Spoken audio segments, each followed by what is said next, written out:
Yes, this is a very good development from this our brother who translated physics to Igbo language. This is a very good news, because if you go to China today, they speak China, they teach China, they use China in everything. That is why Africa are confused, because they colonize us and they give us this mentality of using their language, which is you don't even understand. No matter how you claim you speak English, though, you don't understand it. You just speak it, but you don't understand. You cannot use it to create out something very good for yourself. If you go to Germany, they speak Dutch.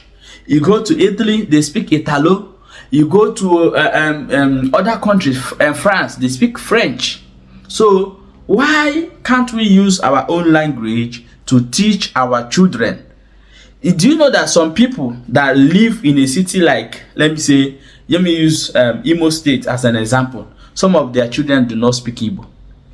Some people that live in Enugu, Ali Igbo, some of their children don't speak Igbo.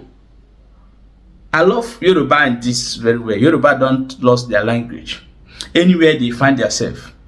Another people is the Morocco people.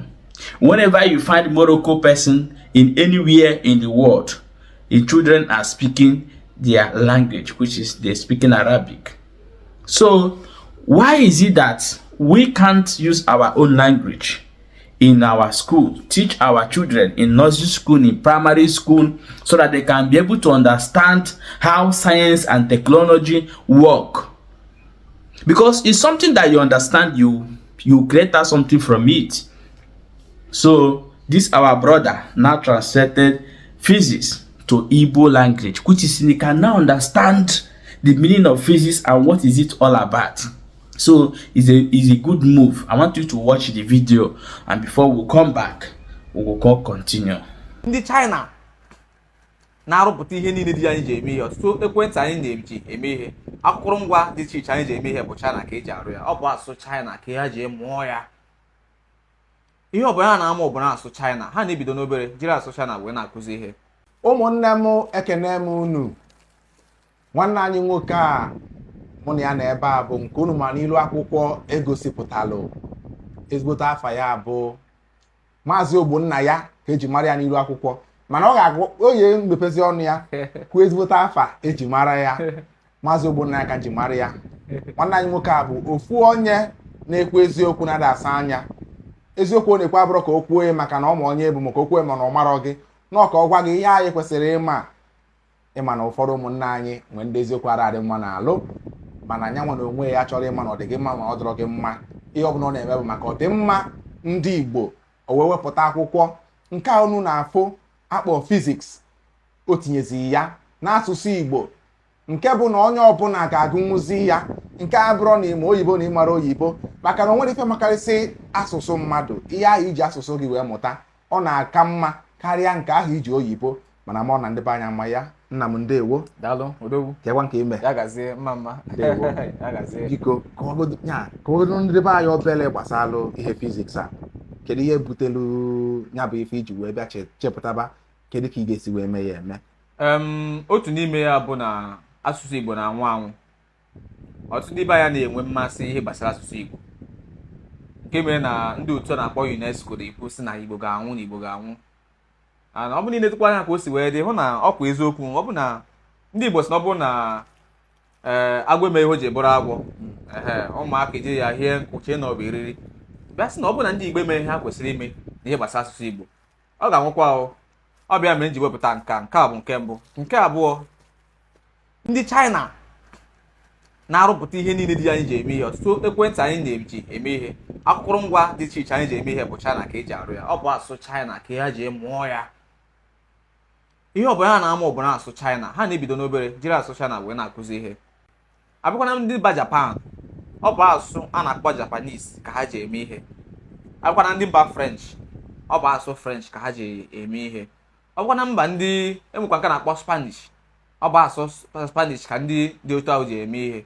Gịnị mere na ndị Igbo amụgaghị eji asụsụ Igbo wee na-akụzi physics? Ọ bụ na ijiri asụsụ gị, olu nne gị wee na-akụzi ihe, ọ ga-eme ka ọ bamie gị n'ime nke ọma, gị chee echiche ghọta ihe ị na-amụ, ihe ọzọkwa abụ ya bụ nke atọ m ji wepụta akwụkwọ a hụ na ọ bụ na ilezi anya hụ na ọtụ ụmụ akwụkwọ na-esiri ha ike ịghọta fiziks. Ọtụ bekee a na-asụ na ya, ọtụ otu esi akọwa ihe na-eme ọ na-esiri ha ike nghọta. Gịnị bụkwa nka, gịnị bụ nka? Mana ọ bụrụ na ejiri Igbo wee kọwaa ya, nwata akwụkwọ ọbụla na-agụ ya ga-aghọta na ihe a na-ekwu maka ya.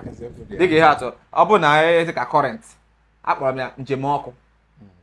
Otu ọkụ si eme njem, kọrent, the flow, otu ọkụ si eme njem. Ịghọtala ya ugbu a? Ọ bụ na nwatakịrị na-agụ ya ahụ ya bụ njem ọkụ, kọrent. Ọ bụ eziokwu, ọkụ na-eme njem, ya baa ya n'ime. Ọ bụ ya mere eji wepụta ihe a ka o nwee ike nyere ụmụ akwụkwọ aka ịghọta ihe ha na-agụ, ka ha ghọtakwana fiziks na asụsụ Igbo, mee ha anụ ekele arụpụtakwana akụrụngwa dị iche iche, sokwana na mba ndị ọzọ dị iche iche dịka China, Japan na-arụpụtakwa ihe. Lekwe ndị mba German dịka ihe atụ, ọ bụ asụsụ German ka ha ji amụ ihe. Ọtụ ụgbọala anyị na Mercedes ọkwa German ka eji akwa, ọ bụ German ka ya na-arụpụta ụmụ ihe ndị dị ya. Ọ bụ asụ ha ka ha ji eme ya. Asụ ga-eme nye mmadụ aka iche echiche nke ọma, wee chepụta ihe mere o ji bịa ụwa.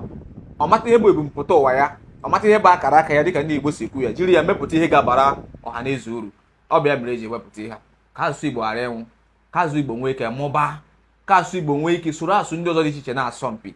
Nke a bụ nke mgbe ewepụtara ihe a na mba Afrịka. O nwebere asụsụ ọzọ n'Afrịka atụgharị fiziks, o nwebeghị.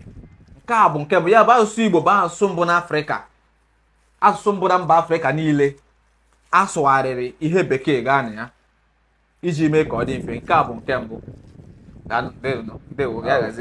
Na ya bụ ife tọrọ m ụtọ maka na ihe abịa anyị chọrọ na be anyị, ihe abịa chọrọ na be anyị. Ụmụnne m, unu n'anya ebe a, akwụkwọ a dị atọ, mụnwasị ya wetara m ya. Mana abịa n'ime akwụkwọ a, m ga-enye mmadụ na-abụ nke a unu na-afụ nji n'aka, mụnwa ga-agụ nke a, maka na ya bụ ife bụ nnukwute ife ọma. Ị na-anya ife na nwanne anyị nwoke tilu nnukwute ego na anya bụ projekti, o wee pụta ife. Ọnya mere anyị ga-eji wee kwado ya. Mụnwa ya kwadokwazị ya, mmenya 20,000 naira were ya kwadokwazịa ya, maka na ihe ọma ka ọ melụ. Si anyị jisi ike nya ọmazi ife ọ ga-eji ya bụ ego mee, maka otu na-afịa ọ bụ onye obiọma. Ọ bụrụ maka na ọ na-enwe ike ife ya, ọ na-edekasị ụmụ ihe ọ na-ede, iche na ọ bụrụ onye obiọma. Ọ bụ onye obiọma nwere obi mmadụ. Gịnị ya mekọ ihe ma gịnị ya nọkọ ifu na onwere obi. Ihe ọ na-achọ bụ ọdịmma ndị Igbo. Nwanne m, ekenesi gị ike, ekenesi gị ike, si gị jisi ike na nke ị na-eme, jisi ike na nke ị na-eme. Chukwu nye gị atụmatụ iji lụ nke a, ga-enye gị karịa, nyekwa gị nke ị ga-eji lụkwa karịa, ma kụzikwa karịa. Maka onye bụ ekpere anyị n'Igbo ga-adị. Anyị ka ga-emepụtakwa n'ọzọ. Nke a ka bụ otu. Ịma na ndezi anya ihe ọgụ nke bụ, a ka ga-enwekwa nke abụọ na-abịa, ga-enwe nke atọ. A ka ga-emekwa na kemịstrị, a ga-abịakwa na biọlọji, a ga-abịakwa na ihe ndị ọzọ dị ka ezi na mgbakọ na mwepụ nke nwa bekee kpọrọ mathematics. Otu ihe ka a ga-emekwa na Igbo. Ọmaka. Ndewo. Ọmaka ekene gị o. Jisi ike. Ya gazere gị. Jisi ike. Ndewo. Daalụ. Ndewo. Welcome back. Please share this video and make sure say you are following this page, and do not forget to subscribe to our YouTube channel. Very important. And make sure say you also buy this book and read. Do you know that most of us today cannot even write Igbo or to read Igbo? If somebody send us something in Igbo, we'll be looking for a way to translate it, to understand it more better, because of we have lost it all. The one that paining me is what I'm telling you now. People living in Owerri, in Aba, in what are you calling it, in Enugu, their children don't speak Igbo. In Igbo land, doctors of those in abroad now are trying, teaching their children, but to our own people, hey, don't speak Igbo. It's speaking. Is it? What is the meaning? Even the names they are giving their baby now, Cinderella, Rindalena, Srekrela. The name, you don't even know the meaning. You just Google to find something, but you don't know the actual meaning of that name. What happened to our beautiful name, Chiamaka Chidimma? What happened? What happened to our beautiful names? Please, I want you to share this video and make sure you follow this channel for more updates.